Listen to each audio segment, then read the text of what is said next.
What's going on? What's the word? It's about to awakening, heard all over the world. What's going on? What's the word? It's about to awakening, heard all over the world. Hey yo fam, it's time to wake up. Don't hit the snooze button. We gotta gird up. KEMBO, NATATA NZAMBI, YAMA ZULU. All KEMBO belongs to our creator, and we honor our elevated Bakulu of the light.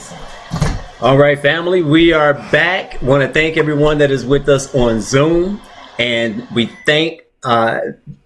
honored, and thankful to have with us our Queen sister, Queen Tabitha. And we're going to be talking about the ancient African calendar. We had started off talking about it and got sidetracked, and we got the sidetrack way. Yeah, and it was good. Yeah. It was really good. The powerful queens, that brought the message forth. I mean, it was truly, truly beautiful. And I'm loving it. I'm not going to lie. I'm loving it. But we are back to talk about the ancient African calendar.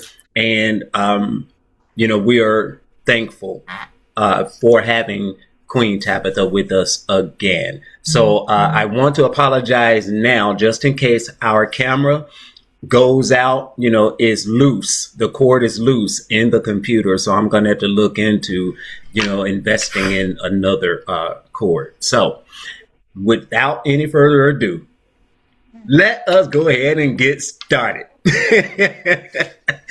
So I turn it over to you, Queen Tabitha. You let me know when you're ready for me to start sharing information. All right. Banabetu, greetings. Welcome once again. And I thought that it is better we just watch the videos and we will talk less because we talked before.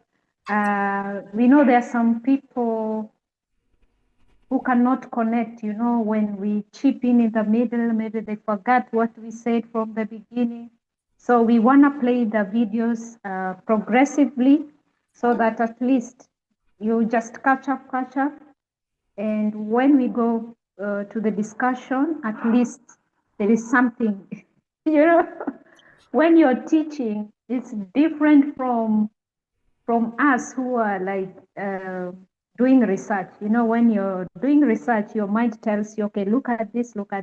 But now when you're passing the information to somebody else, they will digest it in a different way. So we talked before, and Dada did a very, very good introduction. So you're not going to get lost. Where is the ancient calendar? What happened? What is a calendar? There's a lunar calendar. There's a solar calendar. How it was used in ancient times in the African. She gave examples. We talked about crops. So today we want to summarize up, and some things will chip in. So some things might be out of the topic, but they are related to the calendar. We said what is related to the calendar, seasons, rituals, planting of crops, festivals. Yes, Dada talked about that. So all these are linked to that. And when we talk also about the calendar, remember navigation is part of it. You don't go to the sea and just take your boat and just say, okay, I'm going to America. You don't know what time it is. You don't know when the ocean gonna be stormy. You are not able to calculate how many days you're going to take, to reach that place, at what point, how are the winds, how are the ocean currents, so what time of the year, So you need a calendar. That's why now the ancient Africans, the ancient Sumerians, the ancient people had to have a calendar so that they can tell when to travel. Yes. I told you about the East African coast, and I think the same happened to the West African coast, when they used to move out of Africa.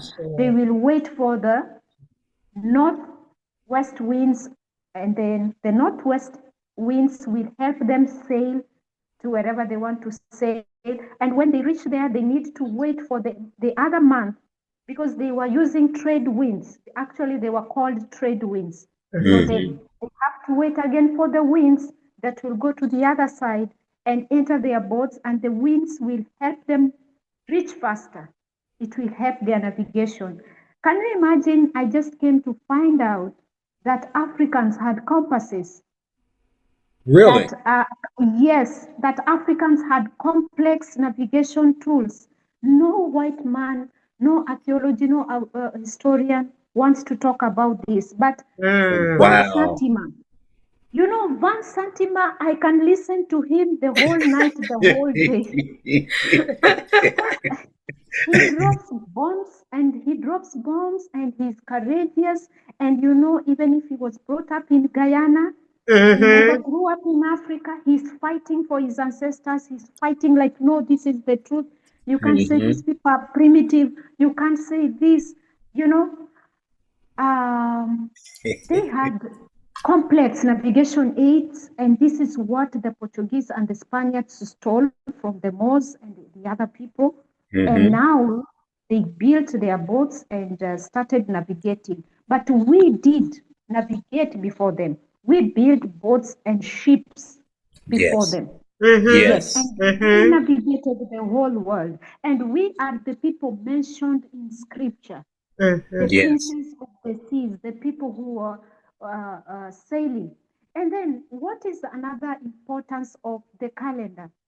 Apart from agriculture, festivals, rituals, and other religious and spiritual activities, the other importance, apart from navigation, is most of the people who had these ancient calendars were pastoralists.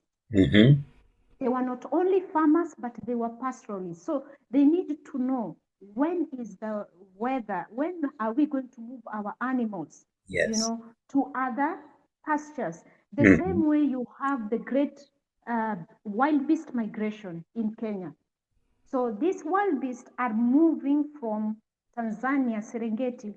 They cross the Mara and they come to Kenya. Nobody gives them, you know, air ticket, no visa, no nothing, no checks. You know, they just start one day like, we have to move.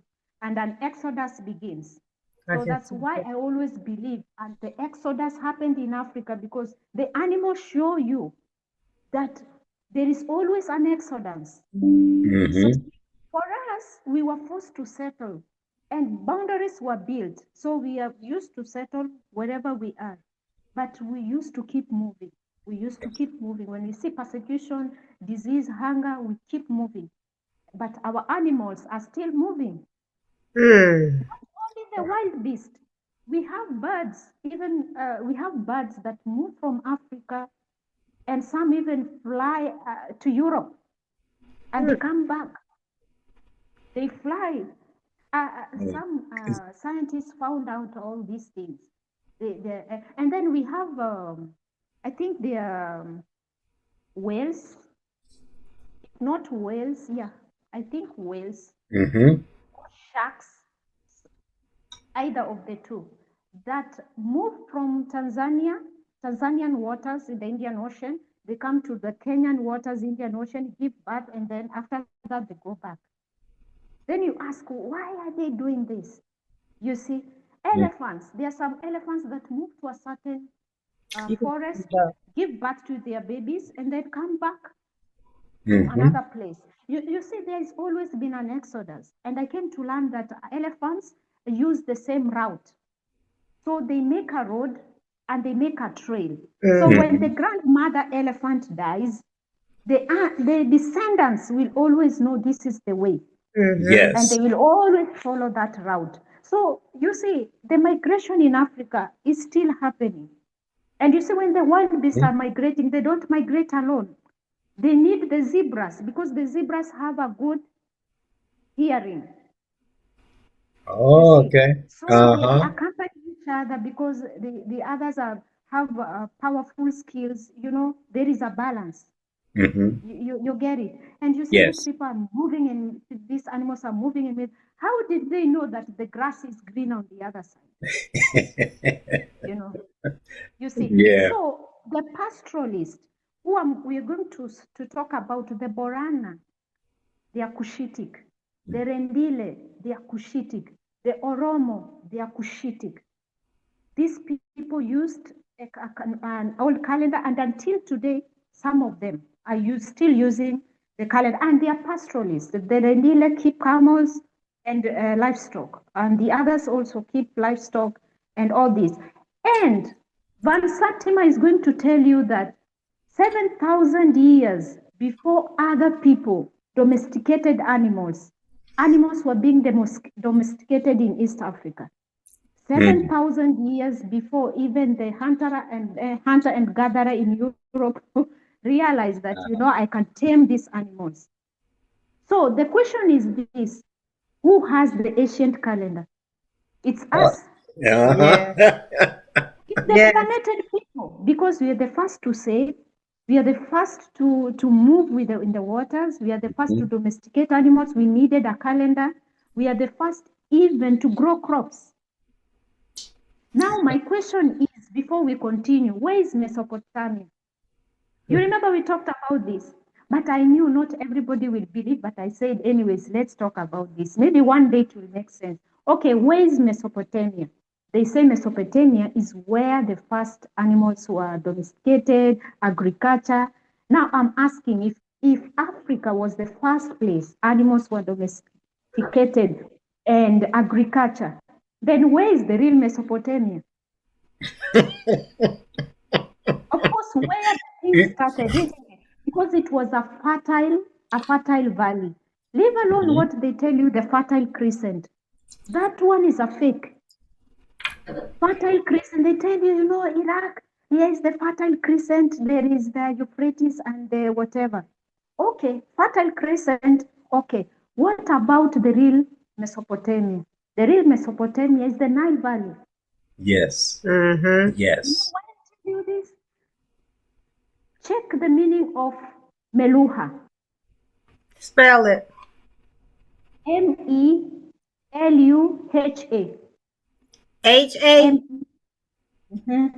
N like in Nancy. M like Money. bank. M. E for elephant. L for library. U for umbrella. H for Helen. And A for apple. Maluha. Yes, Meluha. Okay.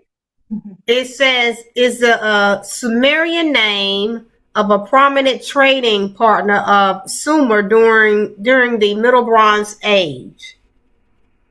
It says its identification remains an open question, they say. So let me go to something else. Wow, they have a lot. The Immortals of Malua.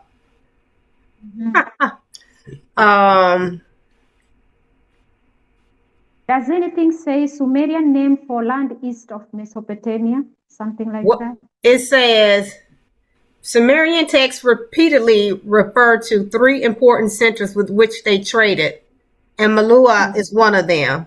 Magan, Dilmun, and Malua. It said the Sumerian location of Magan is now accepted to be an area currently, let me pull it up, encompassing the UAE and Oman. It says that. Delman was the Persian Gulf, which traded with Mesopotamian civilizations. The current scholarly consensus, and we know what scholarly means, the European consensus, is that Delman encompassed Bahrain, Malacca Island, and the adjacent coast of Eastern Arabia and the Persian Gulf.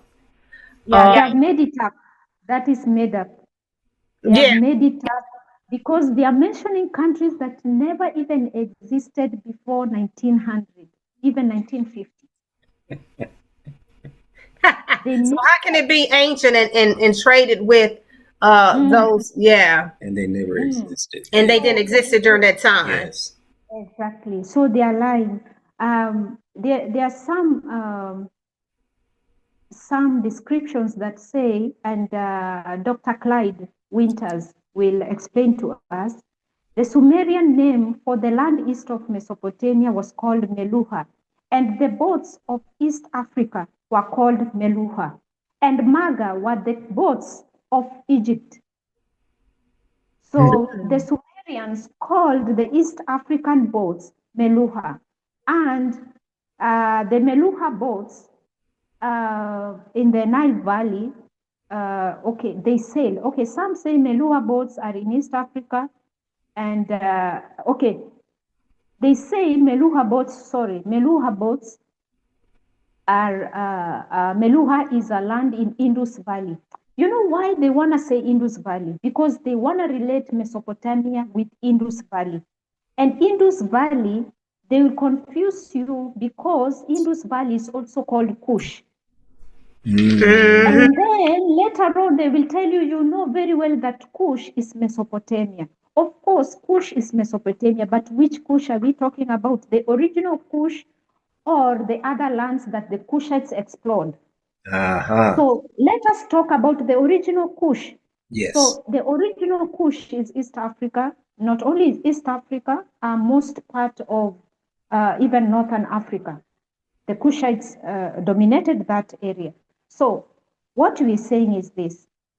If Meluha boats, the Sumerians in cuneiform, in their own language, of which they inscribed in some rocks in America, because they sailed to the Americans. The Sumerians sailed to the Americas. And they wrote in their own language. Yes, and they wrote in their own language. And they said that Meluha boats are these boats coming from East Africa. And these people are all sailors, and the Magan are these people who are around North Africa and Egypt. Remember now, the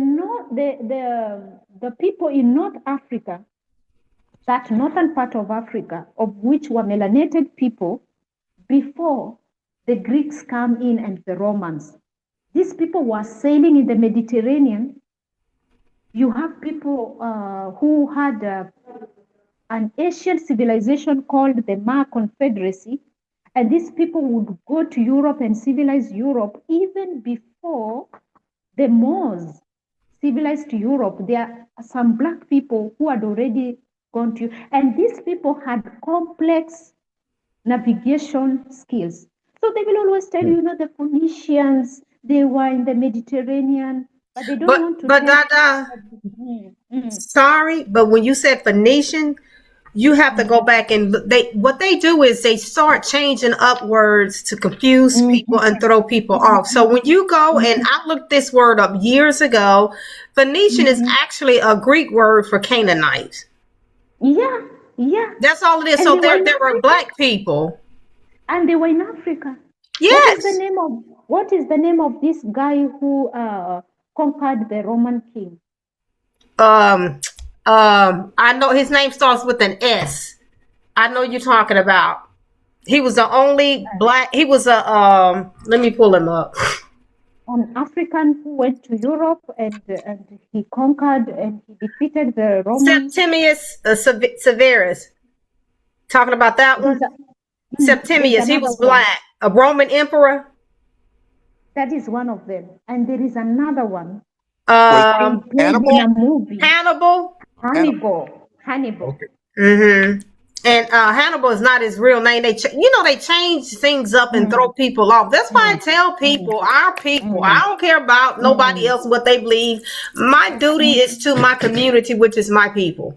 You have to be careful about that Bible because that Bible has been altered. I was just looking up something the other day and was talking about one of these bishops that was commissioned by Saint Jerome, that was commissioned by a bishop to revise the Bible. So when you start looking at the front of the Bible, a lot of people don't look at the front of the Bible. You will see revisions in a lot of these revisions. So they say that the Bible is the unadulterated word of God. Then why are there revisions? Then why are you keep changing it up? Yeah. Why did you have all these ecumenical councils back in the 3rd and 4th century to come up? Because they had different beliefs.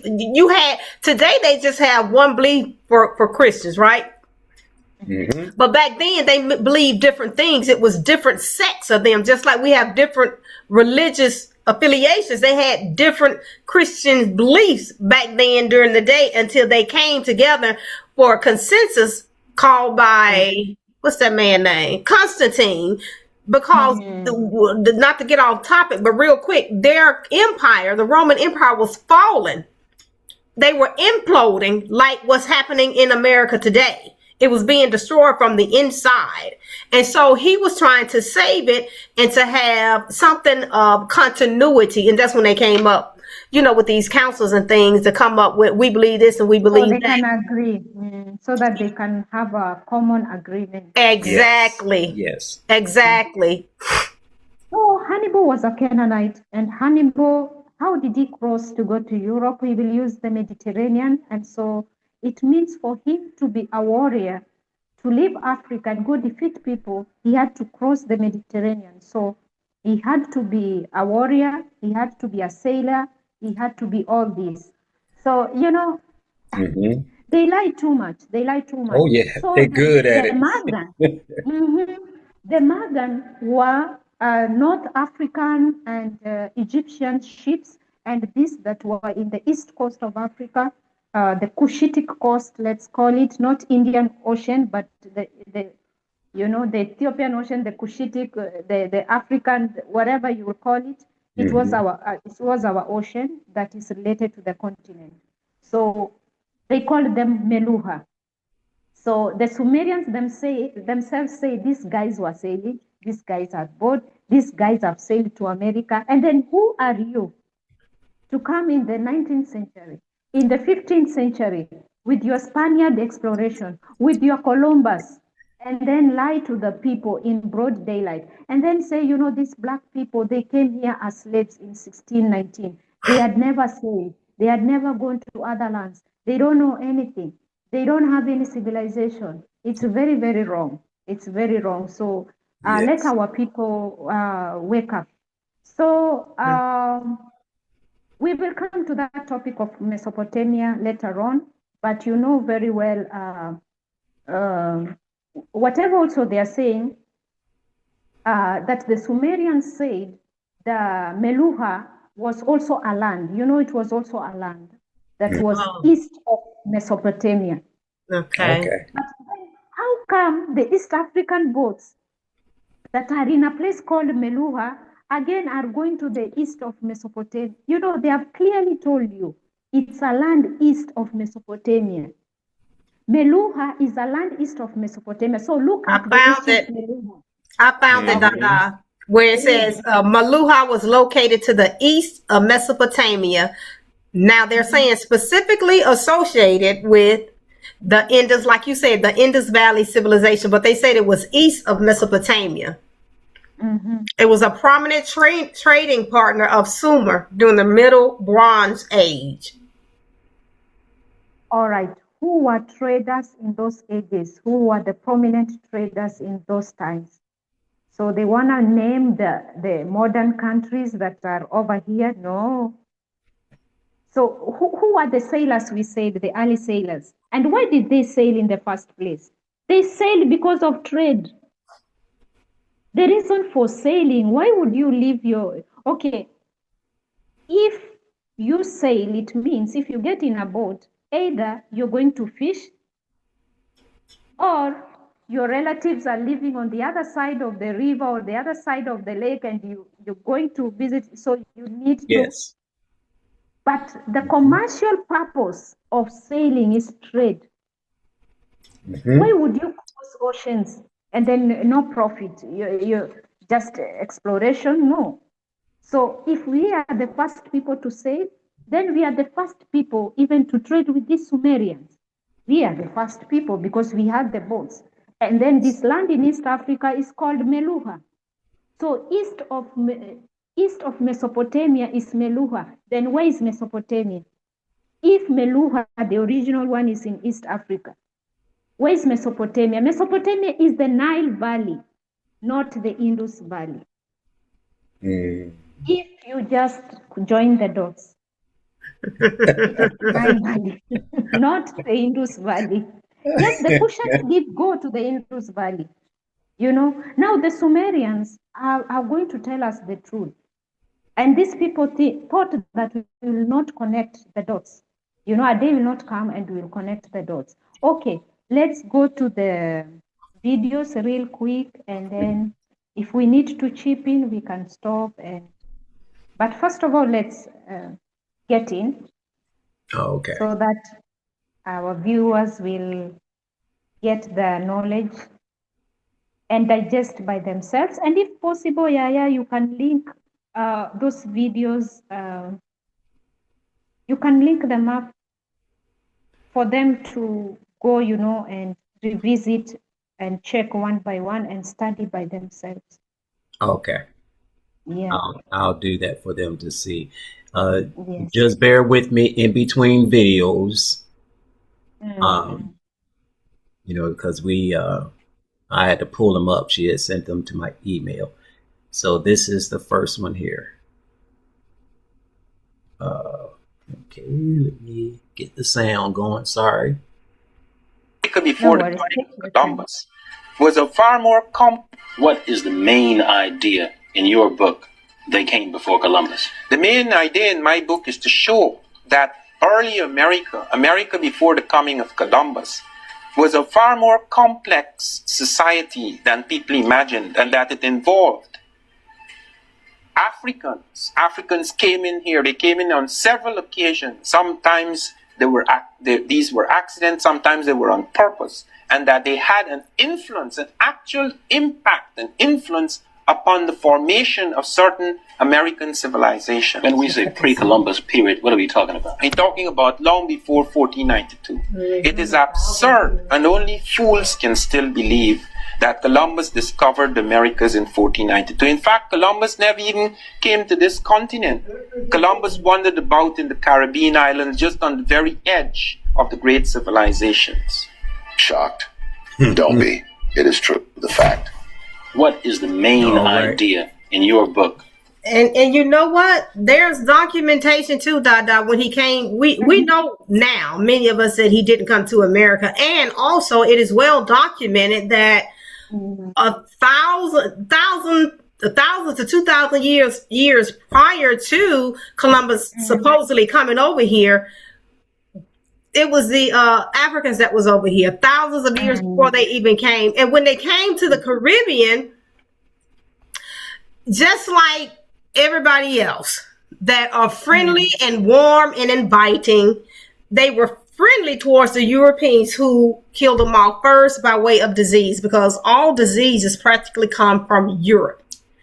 They brought their diseases with them that was not in the Americas, and they killed the polio, syphilis, all kinds of diseases they brought with them, and that's what killed the people all in the Caribbean, the natives over there, the indigenous people over there. And after that, they started killing them, by way with guns and stuff like that.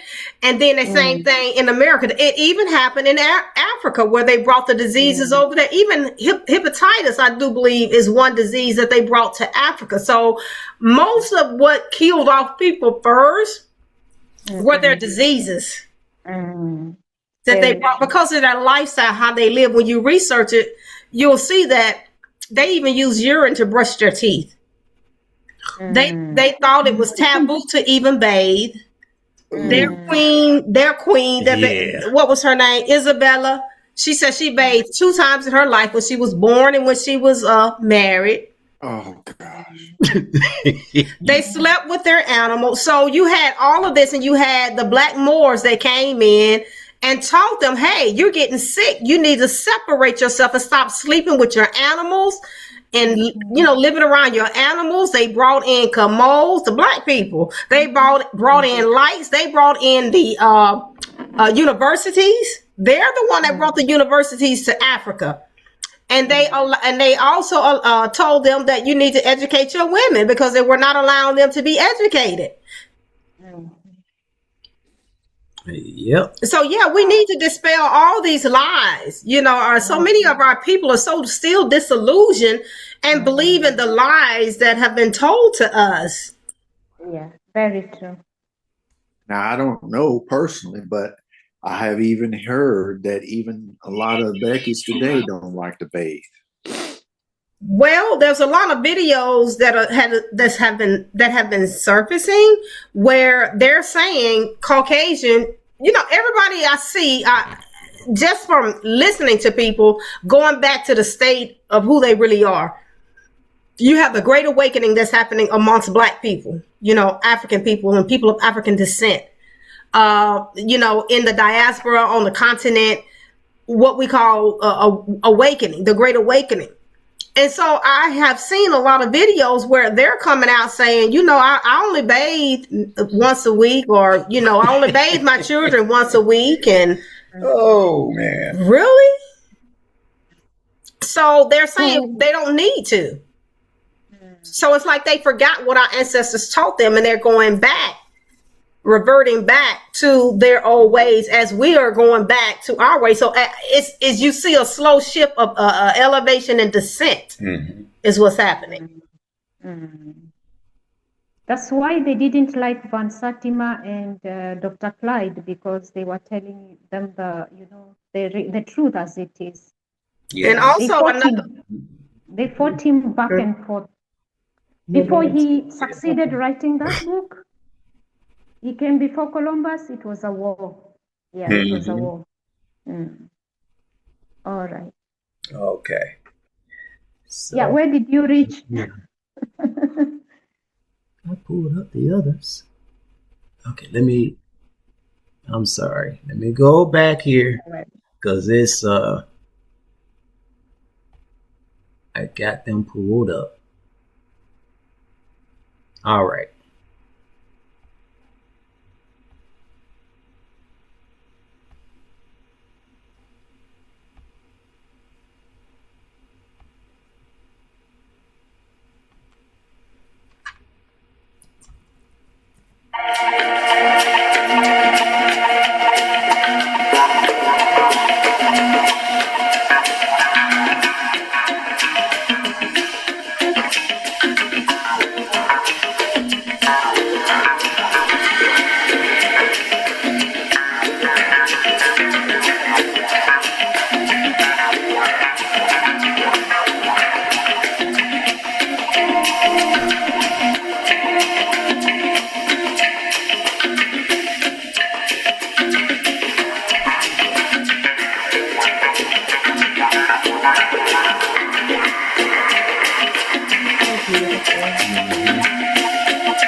Mm-hmm. Awesome. Awesome. All right. Pull up the next one. Yeah, YAMA Zambi, say something. It's a land of beauty. Are you surprised? Are you surprised? No, some of that information we already knew. Some of it. But of course, the different naming and stuff of that nature we didn't know. But the 29.5 days and using the moon, we know that. Yeah. What I'm surprised is people have names for 27 days of the month. Like it's not Monday, Tuesday, and then after you start Monday, Tuesday. Can you imagine how genius is that? I was surprised. And you see, we cannot say that these people didn't have a civilization. These people stole this from other people. You know why? Because they can name the stars, they name them, and they have their own native names for these stars, for these months, for everything. You know, when you copy something, you borrow something, of course, you're going to use their name. Like, okay, I don't know how to call a month in my language, so I will borrow the English word, and then I will say Tuesday. But if really I'm original, I must have a name for that day in your own language, ancestral language, even if you don't speak the language. Because even some of the people who are being, given this knowledge, there can be Oromos, Boranas in America who are born in America. They don't know this history. They cannot speak their language. But when they see this, you know what they want to say? I want to learn that language to say in my original language.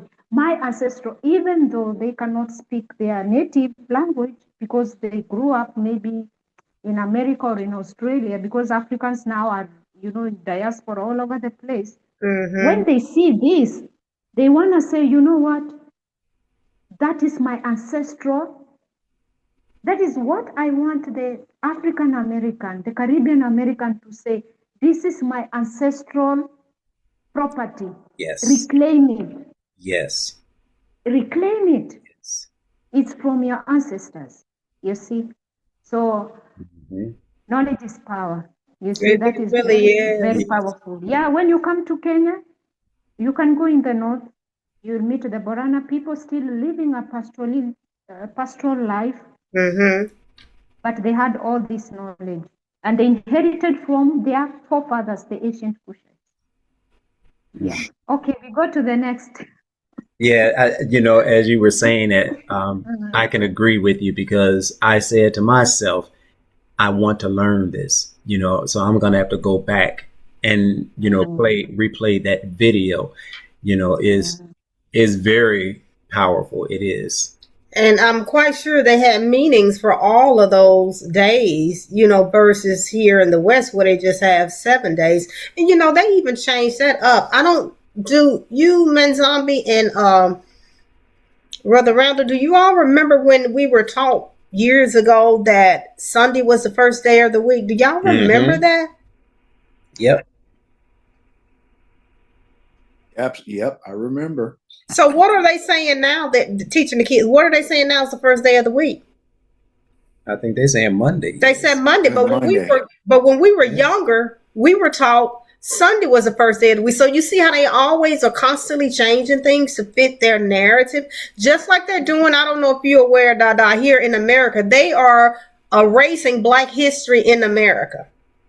They're putting things in books saying that our ancestors were not slaves, and they're teaching little Black kids that our ancestors were not enslaved, that they were indentured servants, and they enjoyed it and they learned trades. No, you brought our ancestors over here by way of war that happened on the continent, and you brought a lot of young ones and a lot of them that had knowledge to build up your country. Why is it that you can say, okay, it was a Black man that built the White House? These antebellum houses down in the South, Black people built that. Black man found the city of Chicago. So why do we have this? We can go on and on and on with the creation of inventions here in America by black people. So if they say they want to get rid of black people, then you know what? All the inventions that our ancestors created over here, you want to get rid of us? Get rid of the what our ancestors created to make your life more easier. Then how about that? Yeah, I just came across a video last week where they were saying the man who first built the city of San Francisco was a black man. Wow. And I didn't know that. I didn't either. I didn't either. Just like they took over the cowboys. All movies and stuff we watched when we were young, we saw that it was European cowboys, but they were black. They're actually black. Yeah, that's because of the cattle. Because they knew about cattle when they brought them over here. Remember, we had cattle, so they called them cowboys. Remember, they called our men boys. So they called them cowboys because they knew how to deal with the cows. They were the ones that dealt with the cows.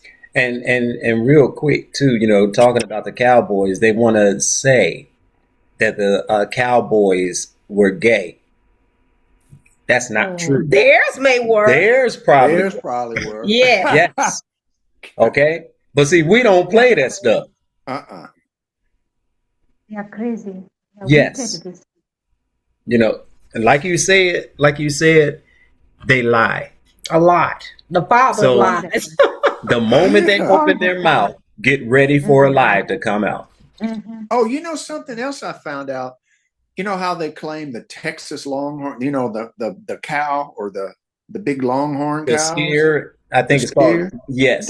That I did some research on it. That Longhorn steer originally came from East Africa. Oh, so okay. And then the Spaniards, the Portuguese brought it to Mexico, and then they moved them on up into Texas, and Texas claimed them as the Longhorns. The Longhorn are indigenous. They are indigenous to Africa, and still, when you go to Banyankore tribe, you'll still find the Longhorn and. The Batusi people of Rwanda and Burundi, they keep this cattle. I think also the Tutsis, both of them, the Tutsis and the Hutu, both of them. But it is very prominent with the Ankole, the Banyakore people, and the cow is called Ankole, just like the people. And they said excuse me. The process in which this longhorn cow arrived in the Great Lakes region. Remember when we say Great Lakes region, Congo is part of it. So how the cow came to this place, they said there were some ancient civilizations that brought these cows from around Kush, Ethiopia. And so when you go to see the Nuer and the Dinka of South Sudan, still you'll see the longhorn cattle. And our indigenous cattle, remember before the British stole our cattle and brought their own Ayrshire and Frisian and the rest, they too had horns. But the Ankole of Uganda, the President Museveni of Uganda, you can check his farm. He has only the longhorn cattle. He doesn't have the other. He only rears the longhorn cattle. So when you go to Uganda, Rwanda, Burundi, you go to Sudan, you will see really those longhorn, you know, the horns. And then, you know, the European brought about this thing they call dehorning. They said, you know, if a cow has horns, you have to dehorn because a lot of energy is taken to the horns. How come the energy again taken to grow the horns? Isn't a human being growing nails every day? You trim them and they still grow. And a horn and a nail is, you know, the same makeup. You know, the material is the same biological makeup. You know, so so us, we are always denailing ourselves. We are always dehorning ourselves. So did we stop growing the nails? The nails even grow when somebody is even buried in the ground. You know, the nails are still growing. They say even somebody is in the mortuary, the nails keep on growing. There's some things that, they're just there. So, it's weird, it's crazy, I don't know what, the distortion is too much. So they taught people now you dehorn, because if you dehorn the cattle, once you put the water in the British English, they say trough. I don't know in American English how you call it, like a bucket, like a basin for them to drink water. So they're saying, the big horn, they're going to occupy a lot of space. You know why they are telling you this? So that you can cut the horns of all the indigenous cattle and nobody will ever recognize there was a long-horned cattle in the world. Wow. Then now you cannot go back to Egypt and reclaim the history of the cows that were on the walls of Egypt. Or longhorns. No, but they don't have long-horned cattle like this one. But I thank the Most High that some Africans are still keeping their cattle in the same way. Yes. So next time we will check some videos and see those cattle. They are beautiful. I know they are. Beautiful and amazing. Yeah, they are beautiful and amazing. Yeah, and they are called by the names of their tribes. We have even cattle called Kenana cattle in Sudan. Kanana, yeah. Kenana, just like Canaan. Yes. That's a word for Canaan. Kanana over there. Yes. Kenana cattle. I don't know about the cattle in South Africa. There are some cattle called after a tribe. What is that cattle? I just forgot. Not Zulu. There is another Nguni.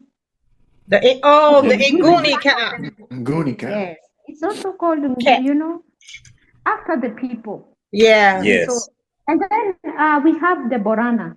We have just seen the Borana calendar. We have the Borana cattle. In Kenya, we have an indigenous species called Borana. So these are pastoralists, and they have their cows, and they had a calendar just to know when to move the cattle to green pastures. They will watch the moon and don't know this season it's gonna dry. We have to pack our things and move to greener pastures. Yeah. Yes. So we can move ahead. We can talk and talk. We're not finished. Yeah, the lies have been too much. They really have. But I'm so glad for the exposure. The lies are being exposed and the truth is being brought forth. Yeah.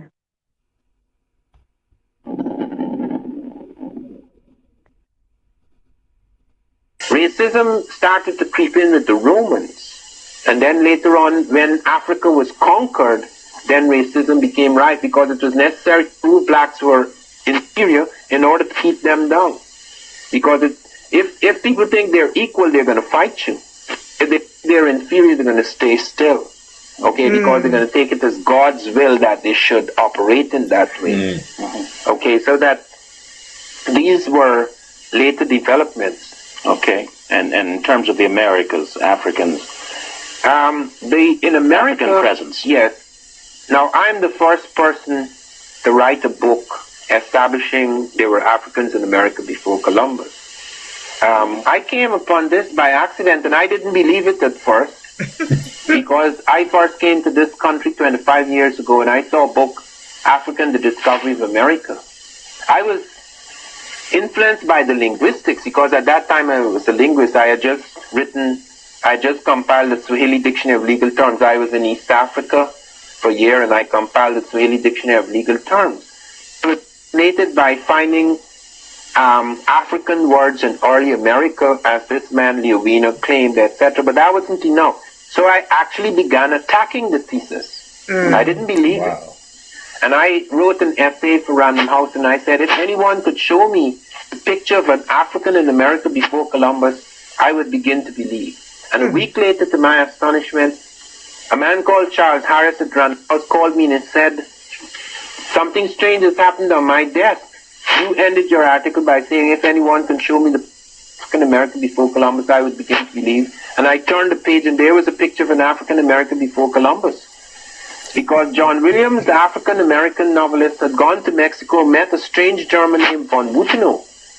And von Wutenow had spent 40 years of his life digging up in Mexico and found faces of Africans among the American pottery. I was so startled. I had very little money then, but I took all of the money and flew straight to Mexico the very next weekend and met Von Wuthenau. We became lifelong friends. And Von Wuthenau took me to the museums and showed me these things. And I began to discover I knew about the linguistics, he knew about the art, but that was not enough. I said, perhaps what has happened is so much fragmentation in the world as a result of slavery. This story lies in various places. So I started to move from art history and linguistics, and I went to botany and found plants from Africa that crossed to America before Columbus. I went to check out all the books on Columbus and found that Columbus was the first person. Columbus was the first person to suggest there were Africans in America before Columbus. I appeared before a congressional committee on I appeared on a congressional committee on July the 7th, 1987, that was looking into the workings of the Christopher Columbus Committee, Centenary Committee. And I pointed out to them, I'm not the first person to suggest there were Africans in America before Columbus. Christopher Columbus was the first person to suggest this. And then I presented 12 names of Europeans who actually saw or heard of blacks when they first came here. Christopher Columbus saw them in Honduras, heard of them in Haiti. It's reported by his son, Ferdinand Columbus. Balboa saw them. L'Abbé Brasseur de Bourbourg reported them in Panama. Lopez de Gamara said they were identical with the blacks he saw. A whole range of things appeared. And I was able to show that Africa came to America in 200 years before Columbus. I was able to show it in terms of eyewitness reports, in terms of images they had left, in terms of gold-tipped spears they were trading with, in terms of things they had written. Like I went into Arabic and found that the Arabs had reported on a trip by Africans across the Atlantic. It appears in 2 Arabic books, the Al-Kalkashandi, the Masilik al-Absar fi Mamalik al-Amsar. I showed it in all the disciplines. When I brought out my book, I was attacked all over the world. I was attacked in France. I was attacked in Britain. I was attacked here in America. But I stuck to it and stuck to it and stuck to it. And the Smithsonian, the leading scientific institution in this country, they attacked me.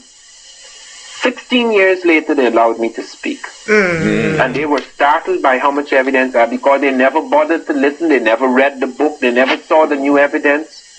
As a result of this, a month ago, no, not a month, in March, after years and years, in March, the Smithsonian Institution published my essay. And they find it very difficult to refute, because they have to, even though some of them don't believe, of course, they have to spend a lot of time now trying to disprove me, because the evidence I have presented is overwhelming. So what do we know about the African presence in America before Christ? Okay, we know what I was talking about just now is before Columbus. But we have found an African presence before Christ, found a nation in America known as Olmec. And we found some of the heads of the Olmec, not all of them, some of them are African. One of them actually has African braids. And this is about 814 plus or minus 134 years before Christ. And we have found their skeletons, where we found the stone heads with their faces. We have gone into the graves and found the skeletons. And it is possible to tell from a skeleton whether a person is European, African, or Asian. It's not always possible if you're mixed, okay, because that creates confusion. But we found pure-blooded Africans. We found the nasal roof was different.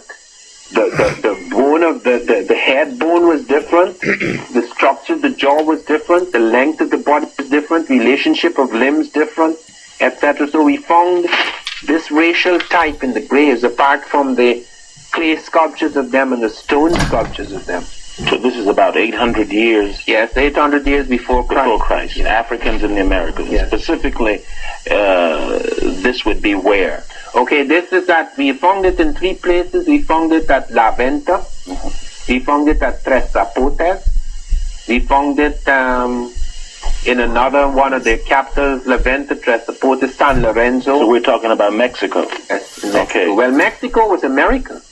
Remember that. Mexico is now Mexico. We took away Texas from Mexico. We took away Colorado from Mexico.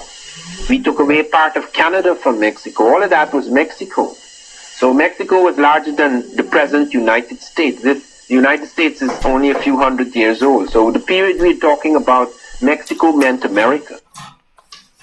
Wow.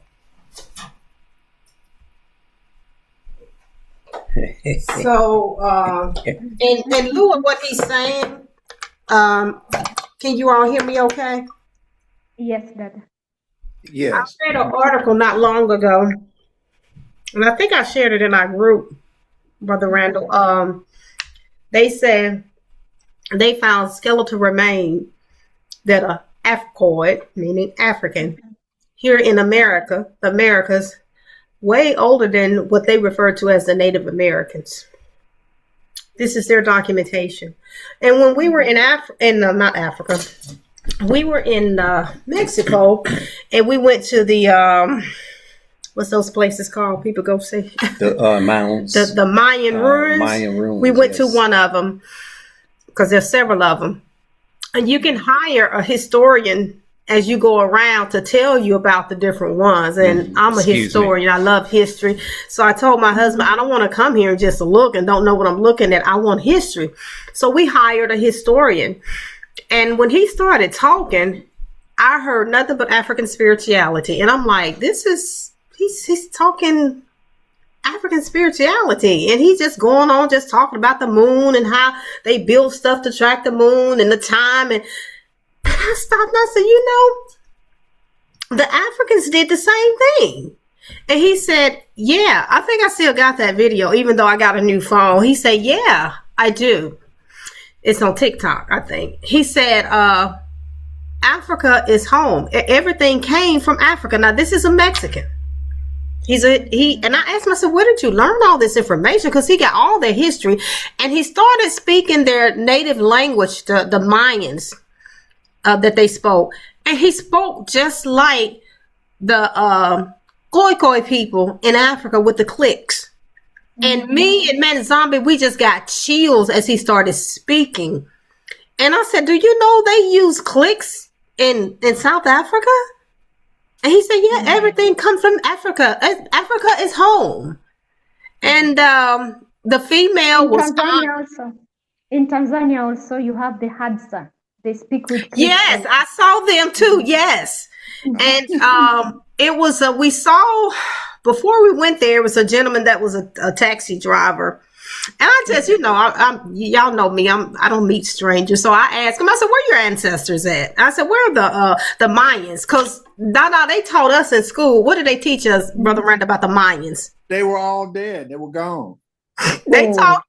They taught us that they died out. So when we went over there, I asked him, I said, where are your ancestors, the Maya? He said, oh, they still here over there where they live, still living, speaking that language, still, living there. I said, they still here. He said, yeah, they even there. Yeah. I said, but they taught us in school they died out. That's a lie. You see how they lie? Yeah. And so I asked him, I said, what color were your ancestors, the Mayans? He said they were dark, and he went on just talking. I got stuck on that dark. I said, like Africans? He said, yeah. He went on talking. I said, and what color were they? I asked again just to be sure. He said, dark, like me, you. We he said, and he put his hand up to mine. And he said, we same people. He said, we got lighter with change in hair because the Spaniards came and mixed with us. Oh, wow. And when I worked in the hospital, it was this patient, I was in her room. She was of German descent and her husband was Hispanic from Mexico. This was so long ago, I don't remember how the conversation even came about, but I just remember this. He said, yeah, they're black people, native down there on the border down there in Mexico. We know this. They have always been there. This was a Mexican. I said, there's black. He said, yeah, it's black. He said, they always been down there on the coast of Mexico. He said, we been knew this. So they have lied. Trying to erase us off of the earth. Just trying to erase us. Yes, and they still doing that. They starting to do that today here, how they're erasing our history in America, trying to say from 50 years from now, oh, it was no black people here, slavery didn't exist. They're changing the narrative now. And if we don't tell our story and fight to keep our history alive, we're going to be dealing, our great grandchildren are going to be dealing with what we're dealing with today. Yeah, we better wake up. And Dr. Clyde Winters, because you spoke about the Mayans, Dr. Clyde Winters says the African origin of Mayan calendar, Star Sirius, and in relation to the Mande people of Africa. So the Mayans also had an influence of their calendar system from the Africans. Yep. So when they met, yes. So when they met the people in the Americas, they exchanged the knowledge, you know. And the Africans came with their system, they came with their knowledge, and it was absorbed over there. They built whatever they built. And so the Olmecs used African calendar, as they say. The Olmecs used an African calendar. The Mayan calendar was influenced by the Africans. The Egyptian calendar, Babylonian, we know the Cushites and the Egyptians were black. Then we have the Ethiopian calendar, although it's a recent one. And then we have the Borana calendar, Borana or Rendile calendar, that is in Namorotunga. Then we have the Oromo calendar. Oromo and Borana, these are people in both countries, Ethiopia and Kenya. So the question is this: if these calendars had African influence, how can you deny that Africans ever stepped in? If the Sumerians themselves mentioned these Africans coming by boats, they had their own ships, and the Sumerians know which land they are coming from. And they wrote in cuneiform, and they left the writings on the walls, on the stones, you know. So Sumerians voyaged to America. Sumerian cuneiform mentioned East African boats, and the other boats also in North Africa and in Egypt. Yeah. So that is what I had to say. So Dada, let me ask you a question. Were the Sumerians considered Africans? They were Africans, as we know, but as Van Santima said, these people will do anything to hide the truth. You see, for him even to expose the truth, he had to wait for 16 years. And then these people fought him. Imagine a whole European continent, the scholars, anthropologists, historians fight you as a single person. The whole of Europe fought him. The whole of America fought him. You can imagine. So it's not easy to bring out the truth. You know, the other time we talked about ways Mesopotamia. What I was saying, do you know that if we speak these things, people will say we are crazy. Yeah. But when you sit down and think about it, just think about it, you will know that the land they are giving you is false. But because the narrative is that Mesopotamia is in Iraq, and the Euphrates and this other river that even run to the opposite direction. So they want to tell you that the Nile River and this river had one source. And see how far much apart they are. And then these other rivers are going opposite direction, and the Nile is moving to the north. And these other rivers are moving to the south. So it doesn't really make sense. So you see, when you say the truth to the modern world, to the world that has been whitewashed, to the world whereby the white people, the supremacists, and the other people want to kill and bury the black history, melanated history, whether it is in Asia or wherever, if you speak some truth, they will take you to a mental hospital. because they can't stand the truth. You know, you speaking the truth, you're crazy. Them saying the lies, they are educated. They know. They are researchers. They are anthropologists. They are these people who are, even how these, white historians and these Egyptian historians, when they are talking about this history, you can see who is their audience. They don't even relate with common people. Yani, like people who have come from the village who can give evidence like, yes, I've seen this in my village. They are talking to people who they call scholars who just read books, but they don't have a first-hand experience. So you're going to tell people, these are the real ancient Egyptians. Can you see this stone they are grinding flour with? This is the stone they used to. And then some common person from the village will say, hey, raise the hand up. Professor, wait a minute. That stone is just in our house. So they don't want the normal common people, to get access to this information or to sit in their audience. Because, these common people have evidence, what they have seen with their eyes. So they want to talk to their fellow, scholars that just read things in books and they haven't seen the things in the actual ground. And if they were told, okay, travel to Africa and get the research from that place, they will not come to Africa. You know why? Because they know they will find, the truth, the answers. So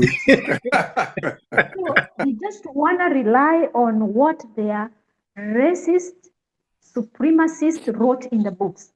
Yes. You see, back to your question, brother. What did you ask? Oh, were the Sumerians considered Africans? They are, according to us and according to what we have seen, they were and they are. But remember, the scholars and these white people who are, in charge of all this education, material, publishing, and whatever, they distorted the information because they had to take the Sumerians to Iraq, then whitewash Iraq. They had to take the Mesopotamians over there. You know why? What is the reason? Now, when they tell you that that was Iraq, and the people who call themselves Iraq are still in Africa, are you serious? So, he taught you that the Mayans died, and yet you're being told just walk that river down. You see those houses? Those are the Mayans. What are you going? How are you going? They're still alive. Yes, they're still alive, and they lied and told us that they were dead. And they said, "No, our people, our ancestors, they're still here. The original people, they still speaking their own language, living in their own culture." The same thing they said the ancient Egyptians died, and then now they know very well that they can't wipe up the Kushites. They have tried from Somalia, bringing wars and other things. And because they can't kill these Kushites, and they depend on their language, they depend on the Cushitic languages to get that Semitism. Semitic language. Yes, because if they kill all the Kushites in East Africa, then they don't have a basis to say that they had a Semitic language, because the root of that Semitism or Afro-Asiatic, what they call Afro-Asiatic, is Africa. And now they have right there, Afro-Asiatic. Yes. But most of the languages are in Africa. Yes. From Omotic, there is a place called River Omo. There's a river called River Omo, I think, in Ethiopia. So there is Omotic, there is a Southern, I don't know, Semitic, there is Western Semitic, Eastern, there is a way they group. But they are Cushitic. They are Cushitic languages, not even Abrahamic language, but they are Cushitic in nature. But they had to, make this. So their Semitism does not mean that these people came from Shem. Their Semitism means that these people are the people, like the Europeans were able to steal their writing system. So the Europeans were able to get their writing system from these people, of which the Phoenicians came out of these people. But nobody will believe us, even if we speak today. It's documented if they research it. It says that that's a Greek word for the Kanana, the people of Kanana. Yes, yes. Because the Canaanites were explorers too. Yes. Let nobody lie to you that the Canaanites were just sitting there. They were saying, we were cursed. We were cursed. No. These people had an influence of the Egyptian civilization to the most part. Yeah, these Canaanites. So they haven't killed all the Cushites because of one or two reasons. And they were not been able because the Cushites have been tough people from time immemorial. And even the scripture mentions that at the end of times, the Cushites will come back to him. They have been creating gods and doing, the Cushites are rebellious.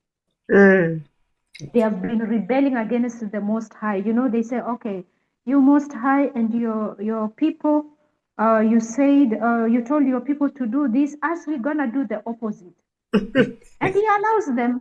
See how many great civilizations these people had. You see? So the Cushites will be there until the end, and some of them will go back to the Most High. Let me tell you, do you know that the Ethiopian Orthodox Christians that are in Ethiopia, do you know how they love God? Those are Cushites. Do you know how kind they are? Do you know how they keep everything to the T? Those are Cushites. Cushites are very religious. Let nobody ever lie to you. Those people are religious and dangerously religious. Yeah. So somebody will say, okay, these are Hamites, these are Cushites, I'm not even going to sit near these Cushites. And when you reach there, you find the Cushite is the person who will welcome you. The Cushite is the person who will defend you. And the Cushite is a person who doesn't worship a European. They are ready to stand for themselves. The Cushites love Mama Africa. They love themselves. And the Cushites have not even left their culture. Look at the people in Sudan. They fought with the other people in the north for many years, but they said, we will not let go.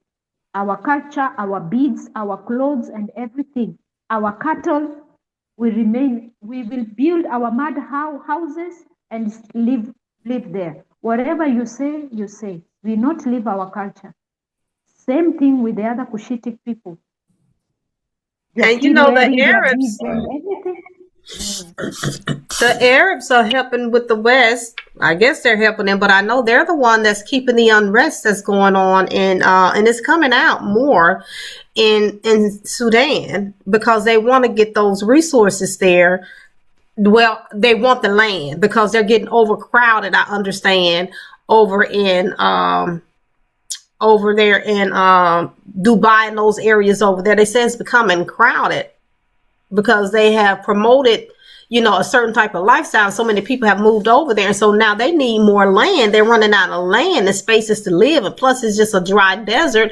And they want the resources because we know those that research that they sell more gold than anybody and have not the first gold mine nowhere in sight in their land. So how is it possible that you're the number one seller of gold and you don't even have one gold mine in your land? Where are you getting that gold from? True. And I want to read something to you before we go further, because you were talking about how when I first started talking about the different the moon, using the moon for agriculture, for festivals and things of that nature to keep up with time. These were agriculture people, so they needed to know when to plant, when it's time to harvest, and they used the moon for these different things. They tied them in with rituals, okay? And let's look at something here that's in the Bible Hub. It says the biblical Israelites used the moon for various agriculture practices. Now we know that's African people that did that. Okay. So they're saying the biblical Israelites, reflecting its significance in their daily life. We talked about that back here, and you brought it up again, how that was significant in their life because they were agriculture people and they depended on that to feed them, to grow. The moon's phases were observed to influence what? Vegetation. And farmers in biblical times often align their planting and harvest with what? Lunar cycles. They're describing exactly what we talked about a few weeks back, or a month or so back, when we talked about the African ancient calendars. They're describing it. So we know they're talking about African culture here. And it says, for instance, the Feast of Weeks was celebrated 7 weeks after the offering of the first fruits. Now they talks about, they may not call it first fruit per se, and some may, but somebody was talking about that. That was Chikwindu was talking about when their first harvest, they do a festival, which is nothing more than the first fruit. So what this Bible Hub is talking about the ancient Israelites, is actually, they switched it up and put the ancient Israelites, but it's actually the Africans. Yes. And they switched the narrative. Yes. That's why I tell people that come to me with this Bible that's mixed with some truth and lies, be careful. That's the most dangerous thing that you can deal with, when something is mixed with lies and truth. And then you bank on it, your spiritual life, you bank on it as if it's true. It's the unadulterated truth. That's dangerous right there, because you know what? Our spirit man lives forever. The spirit does not die. Spirit is energy. Energy does not die. It just transforms. This body goes back from whence it came. So we should be more concerned with our spirit man. See? And people need to be more open mind. If it is documented that melanated people are the oldest people on earth, it's well documented. So if we're the oldest people on earth, who is Genesis referencing when it says in the beginning? God created and then he created Adam and Eve. He created man and And Basibori talked about that Adam and Damu and Dama, which we all know what that means. So who are those people being referenced that are created in the image of the Creator in the beginning of time? And it's really not in the beginning. It's the beginning of. Who are those people? If Black melanated people are the original people, to me, it's a no-brainer. But people have blinders on their eyes, and they can't see the truth because they've been blinded by the lies. So I'm going to finish reading this. But it's talking about African people. They just switched it up and said the Israelites. So that's why you have our people saying we're the Israelites, because they see our culture. And then you have us over here. We may not have it per se, but we have our ancestors inside of us. We have that DNA that is awakening, and we're remembering, wait a minute, this is us. This Bible is talking about. They remembering. That's why on the walls it says, man, know thyself. It's just talking about remembering who you are. So apparently our ancestors knew, because they were very intelligent people, that one day we were going to forget for whatever reason. They knew. So they put it on the walls. Man, know yourself. Know who you are. So it says, additionally, the moon's role, it says, wait a minute. For instance, the Feast of Weeks was celebrated 7 weeks after the offering of the first fruits, determined by the moon, the lunar cycle. And that's in Leviticus 23:15-16, black folks, Africans. Additionally, the moon's role in making seasons, Africa, and times, Africa, is emphasized in biblical texts such as Psalm. And when I say Africa, because some people come and say, oh, they're not the only one. And you know who says that. Well, why aren't other people still doing that? This is still being practiced on the continent. So if other people did it, why aren't they still doing it? Yeah. If this is their culture. Yeah, that's what we were saying. That's what we were saying. Yeah. That's what we were saying. So it says the moon's role in making seasons and times emphasized in the biblical text, such as Psalms 104:19, which states that the moon was made to mark seasons. Remember, I talked about this when we originally started talking about this. The moon was used to mark season, and you showed that video where they talked about that, right? It says, while the Bible does not explicitly detail the moon's influence on vegetation, well, it just did in so many words, its traditional use in agriculture practices, and we know who were the agriculture people originally. Yeah. This Exactly. you can go research this. You know, not only that, you ain't even got to go back in ancient history. You can just go back to the transatlantic slave trade. Who was brought over here to do the agriculture, y'all? No brainer. You ain't even got to go far back. You can just go back 400 years. That's what he's trying to erase it. Exactly. ManzambiZola said that's why they trying to erase it. It says, so its traditional use in agriculture practices aligns with the broader biblical theme of God's provision and interconnectedness of creation. So this right here describes the culture of African people that is still being practiced today. But yet they switched the narrative and said, oh, these are the biblical Israelites. What's the word? It's about to awakening. Heard all over the world. What's going on? What's the word? It's about to awakening. Heard all over the world. Hey yo fam, it's time to wake up. Don't hit the snooze button. We gotta gird up, put your Messiah on. He's the word, you know. We're a light to the nations. We gotta let it show. We were called. What's going on? What's the word? It's about to awakening. Heard all over the world. What's going on? What's the word? It's about to awakening. Heard all over the world. Hey yo fam, it's time to wake up. Don't hit the snooze button. We gotta gird up, put your Messiah on. He's the word, you know. We're a light to the nations. We gotta let it show. We were called.